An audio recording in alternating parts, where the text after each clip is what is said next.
Halo, selamat pagi pemirsa, saya Chandra Dewi kembali hadir menjumpai Anda dalam Cerdas 5 Menit. Dan topik kita pagi ini yaitu seputar unit link syariah atau non-syariah. Bersama saya di studio Metro Manulife telah hadir Ibu Yeti Rohyatini, VP and Head Syariah Unit dari PT Asuransi Jiwa Manulife Indonesia. Assalamualaikum Ibu Yeti. Waalaikumsalam warahmatullahi wabarakatuh, Mbak Andra. Bu Yeti, ini sebelum kita membahas unit link syariah ataupun non-syariah, saya ingin tahu dulu yang dimaksud dengan unit link itu apa ya Bu? Unit link itu adalah satu produk asuransi di mana menggabungkan antara proteksi dan investasi. Ini lebih cocok untuk katakanlah para nasabah yang ingin mulai berinvestasi tapi belum memiliki kemampuan dan waktu yang cukup untuk mengamati dan memonitor khusus investasinya dan belajar gitu ya. Jadi bagusnya punya produk unit link. Oke, di unit link sendiri ini pembagian investasi maupun proteksi karena di asuransi ya Bu. Ya, pembagiannya seperti apa? Tergantung produknya. Tergantung produk karena begini. Bisa saja produk itu membuat kerangkanya adalah proteksi lebih besar dibandingkan investasinya misalnya gitu ya. Kemudian dalam kurun tahun berikutnya lebih besar lagi di investasinya. Bisa juga di awal semuanya full untuk proteksi dan investasi belum ada, tetapi di tahun berikutnya semua full ke investasi. Itu tergantung dari bagaimana desain dari produk itu sendiri. Oke, kalau kita kaitkan dengan syariah ini ya Bu, yang membedakan unit link syariah maupun non syariah itu di mana?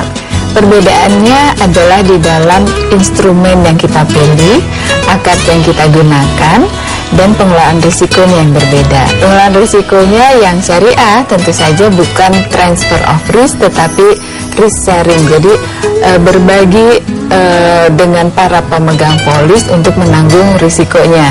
Itu konsep syariahnya. Jadi beda dengan yang non syariah karena kalau non syariah kan transfer dari risiko kepada penanggung atau perusahaan gitu ya. Itu dari sisi pengelolaan risiko.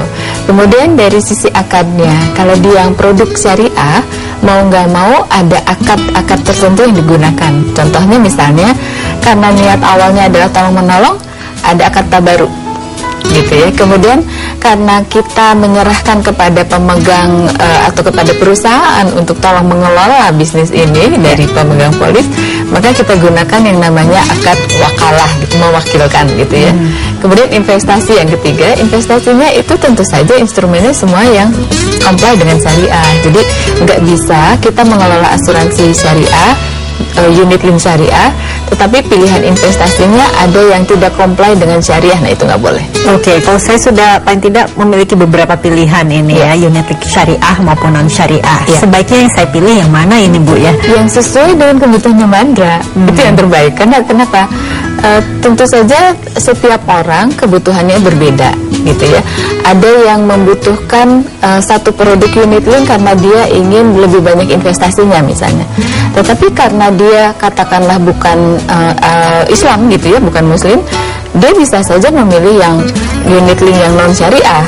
Tergantung kinerjanya barangkali return dari investasinya bagus apa enggak.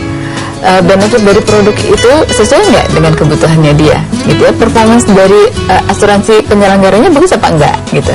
Nah sekarang kalau yang syariah tentu saja itu juga boleh dimiliki oleh yang bukan muslim. Kenapa? Karena konsep syariah berlaku universal. Jadi kalau seseorang yang bukan muslim sekalipun begitu dia melihat ternyata kinerja dari investasi syariah lebih bagus nih, nggak ada salahnya memilih yang syariah. Tentu saja untuk yang muslim akan lebih baik kan kalau pengelola dari sarana perencanaan keuangannya juga sesuai dengan ajaran yang dianutnya. Itu kan yang idealnya seperti itu. Tetapi semua dikembalikan kepada kebutuhan para nas sendiri. Jadi memang paling salah satu juga barangkali untuk memilih yang tepat juga berkoordinasi barangkali, berkonsultasi dengan financial planner-nya. Itu yang paling tepat karena membedakan yang butuh dan yang keinginan itu hanya hasil konsultasi tadi yang bisa memberikan solusi yang paling tepat untuk kita. Baik Ibu Yeti, terima kasih banyak atas kehadirannya Ibu ya. Dan pemirsa, demikianlah Cerdas 5 Menit, Cerdas Finansial untuk episode kali ini. Saya Chandra Dewi, terima kasih dan sampai jumpa. Dipersembahkan oleh